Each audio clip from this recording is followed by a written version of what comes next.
तो चलिए आज हम बात करते हैं प्रेजेंट परफेक्ट कंटिन्यूअस टेंस की। प्रेजेंट परफेक्ट कंटिन्यूअस टेंस जो सिंपल प्रेजेंट टेंस का फोर्थ नंबर काइंड्स होता है, ये लास्ट काइंड्स होता है प्रेजेंट परफेक्ट कंटिन्यूअस टेंस। तो आज इसके बारे में हम लोग जानेंगे कि इसके वाक्य कैसे बनते हैं, इसमें किस किस तरह के वाक्य होते हैं, इसकी पहचान क्या होती है, इसको बनाते कैसे हैं। तो आज स्टार्ट करेंगे हम लोग ये लास्ट सिंपल प्रेजेंट टेंस का लास्ट काइंड्स, ठीक है ना। इसका होता है रिकॉग्नाइज मीन्स पहचान,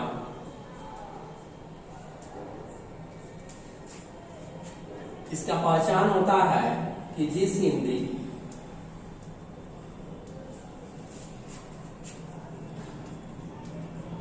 वाक्य के क्रिया के अंत में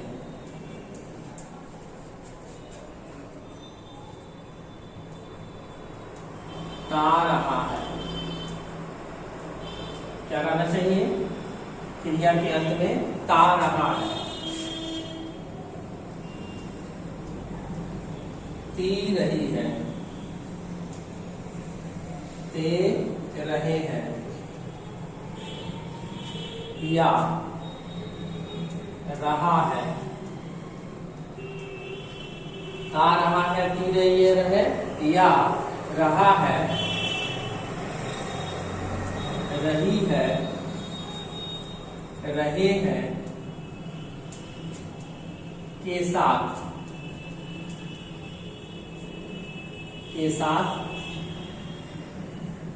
समय दिया रहा है।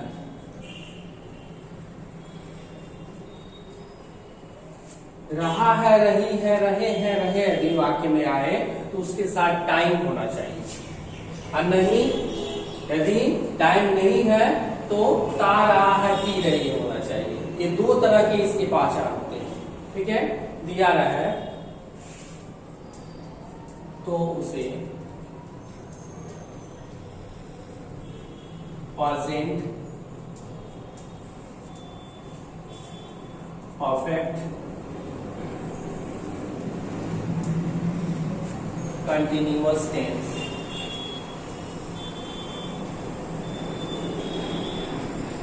कहते हैं। तब जो है जाकर यह प्रेजेंट परफेक्ट कंटिन्यूअस टेंस कहलाएगा। ये दो तरह के ट्रांसलेशन में जब मैच कर जाए, इसकी पहचान मिल जाए, तो यह जाकर प्रेजेंट परफेक्ट कंटिन्यूअस टेंस कहलाएगा। एक चीज और ध्यान देने वाली बात है कि ये जो है रहा है, रही है, रहे हैं, यह प्रेजेंट कंटिन्यूअस टेंस में भी आता है, जो प्रेजेंट टेंस का सेकेंड नंबर काइंड्स है। तो सिर्फ रहा है, रही है, रहे हैं दिया रहे तो वह प्रेजेंट कंटिन्यूअस टेंस हो जाएगा, जब तक कि उसमें समय ना दिया रहे। जब उसमें समय आ जाएगा तो वह जो है परफेक्ट कंटिन्यूअस बन जाएगा, ये ध्यान रखना है, ठीक है। अब वाक्य देखते हैं। वाक्य देखेंगे कि वह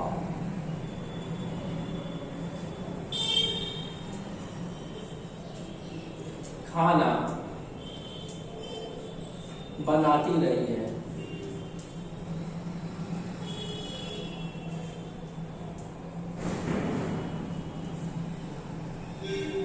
हम लोग अंग्रेजी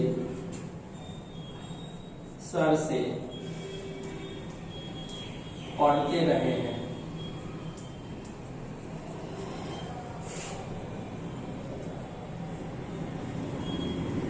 मेरी माँ सुबह से पूजा कर रही है,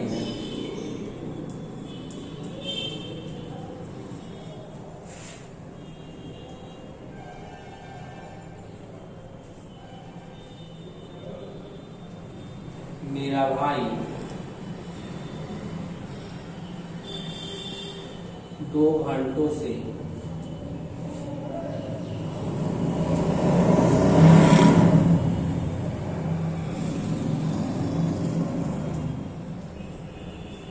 अंग्रेजी पढ़ रहा है। तो यहां ध्यान दीजिए, इसमें देखिए ये चार जो सेंटेंस हमने बताए, इसमें आप इसके डिफरेंस को समझिए। वह खाना बनाती रही है, बनाना यहाँ क्रिया हो गया, इसमें ती है, इसके बाद रही है आया, ठीक है। तो ये ती रही है, पहचान में मिल गया, यहाँ है ती रही है, तो यह परफेक्ट कंटिन्यूअस बन गया, प्रेजेंट परफेक्ट कंटिन्यूअस बन गया। या यहाँ देखिए क्रिया है पढ़ना, वर्ब है, इसमें ते लगा है और रहे हैं इसके साथ में, तो ते रहे हैं, तो ते रहे हैं इसकी पहचान बन गया, ये भी प्रेजेंट परफेक्ट कंटिन्यूअस कहलाएगा। या यहाँ देखिए यहाँ दिया हुआ है रही है, रही है आ गया, लेकिन एक चीज और देखना है इसमें, क्या समय। तो यहाँ देखिए सुबह से, सुबह से ये टाइम आ गया, तो ये भी प्रेजेंट परफेक्ट कंटिन्यूअस कहलाएगा। सिर्फ ये समय हट जाए तो ये टाइम्स बदल जाता है, तब ये चला जाएगा सेकेंड नंबर में प्रेजेंट कंटिन्यूअस टेंस में। तो ये ध्यान देना है, यहां भी रहा है दिया हुआ है, लेकिन इसके साथ रहा है के साथ समय देखना है कि है कि नहीं।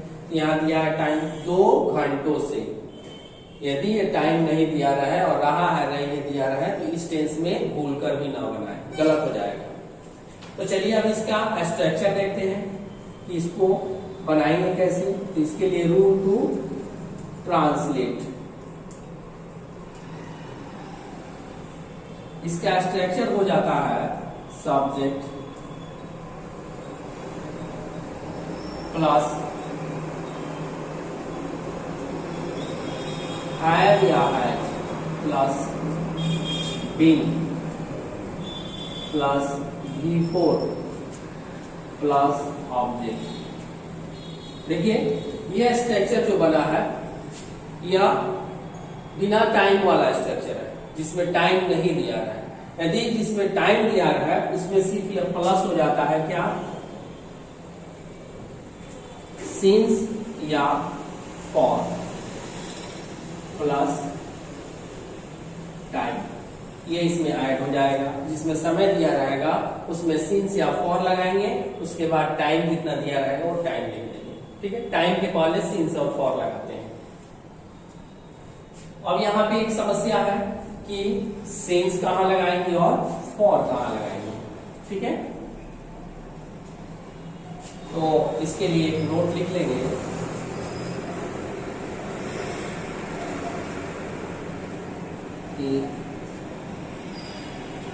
सिंस या फॉर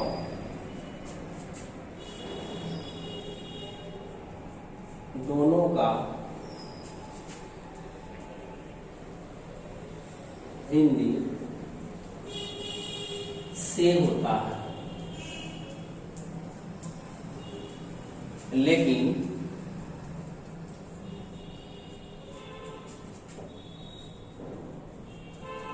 सिंस का प्रयोग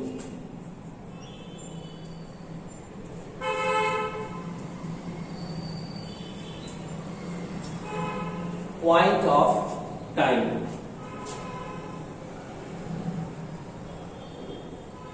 जिसको हिंदी में कहते हैं निश्चित समय,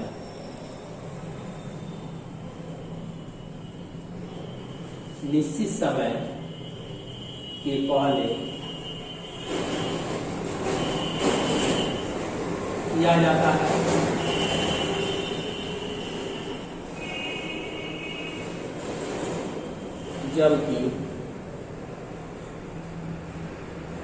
जबकि फॉर का प्रयोग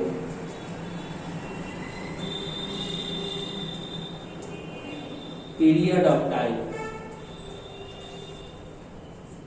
पीरियड ऑफ टाइम, ये टाइम है,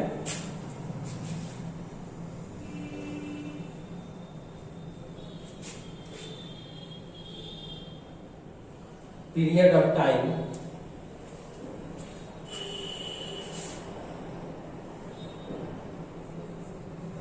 के पहले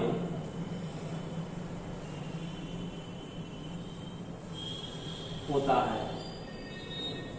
तो क्या समझे कि सिंस का प्रयोग, सिंस और फॉर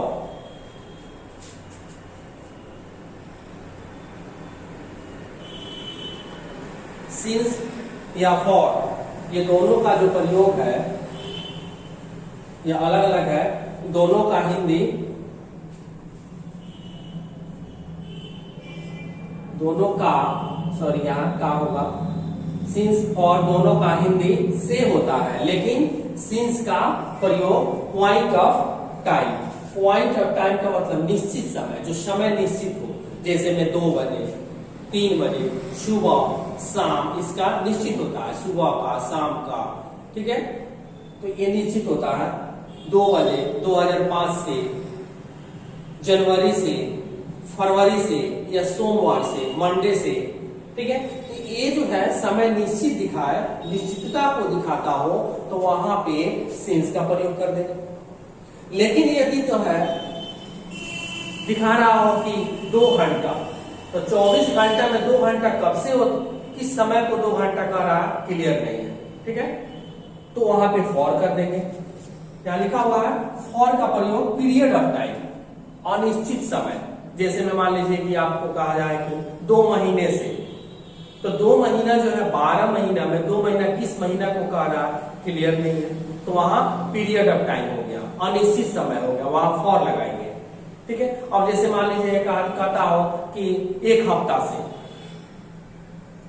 1 हफ्ता से, 2 सप्ताह से, ऐसा कह रहा हो, तो सप्ताह में क्लियर नहीं कि किस सप्ताह को काउंट कर रहा, तो वहां भी अनिश्चित हो गया, वहां भी फॉर लगाएंगे। लेकिन यदि कहता है कि मंडे से, ट्यूसडे से, तो वहां पॉइंट ऑफ टाइम हो रहा है और वहां पे फॉर नहीं, सिंस का प्रयोग करेंगे। आप लोगों को क्लियर हो रहा होगा।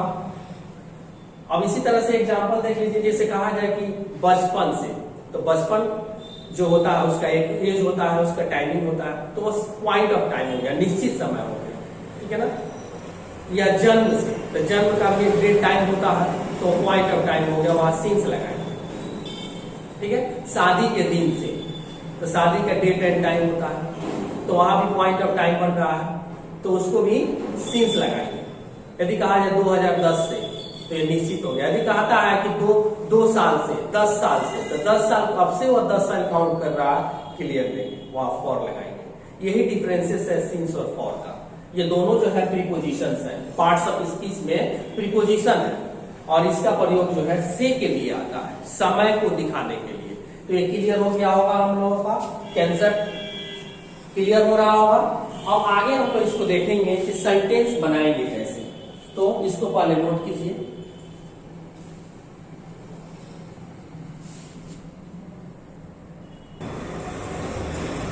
चलिए देखते हैं कि फर्स्ट सेंटेंस यहाँ पे दिया हुआ है कि वह खाना बनाती रही है। तो यहाँ पे हम बनाएंगे एक एक करके कि सी सब्जेक्ट हो गया। यहाँ स्ट्रक्चर को देखेंगे, जब भी सेंटेंस बनाइए, ट्रांसलेशन बनाइए, तो ट्रांसलेशन को मत देखिए, स्ट्रक्चर को देखिए, स्ट्रक्चर को समझने की कोशिश कीजिए, और जो मानता है वो सेंटेंस में से ढूंढ कर वहां रखिए, एक भी गलत नहीं होगा, ठीक है। तो आप लोग जो है सबसे पहले यहाँ सब्जेक्ट मांगा, इसमें ढूंढिए सब्जेक्ट कौन है। सब्जेक्ट किसको कहते हैं, जो काम को करता है। यहाँ काम खाना बनाने का काम वह कर रही है, सी, ये हो गया। सी सिंगुलर सब्जेक्ट है, तो इसके साथ हेल्पिंग वर्ब जो आएगा सिंगुलर आएगा, हमने कई बार बताया भी है, तो यहाँ हाई हो जाएगा। इसके बाद से बीन जो है इस टेंस में सब में लगेगा, तो यहाँ बीन जो है लगा देंगे। इसके बाद से वर्ब का चौथा फॉर्म लगाना है। वर्ब का चौथा फॉर्म कैसे बनाते हैं, उस वर्ब में लास्ट में आईएनजी ऐड कर दिया जाता है, तो वो चौथा फॉर्म बन जाता है, वर्ब 4 बन जाता है। खाना बनाना का कुकिंग, कुक का भी 4 कर देंगे तो कुकिंग हो जाएगा, कुकिंग फूड हो जाएगा, वह खाना बनाती रही है।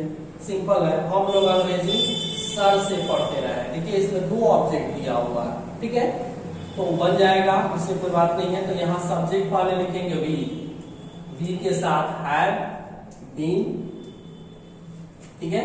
उसके बाद से यहाँ पे है बीन के बाद वर्ब 4, पढ़ना का रीडिंग, ठीक है।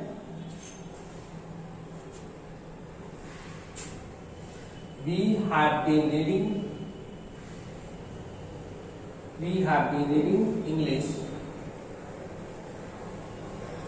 to sir.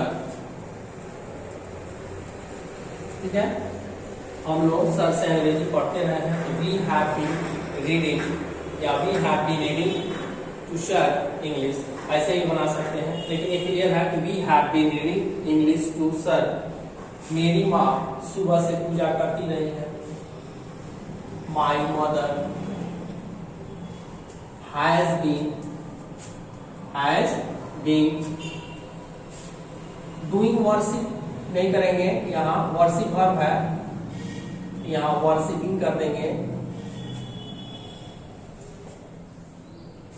My mother has been worshipping, यहाँ पे समय दिया हुआ है सुबह से, तो सुबह से यहाँ पे दिया है तो निश्चित समय हो गया, तो सिंस मॉर्निंग करेंगे।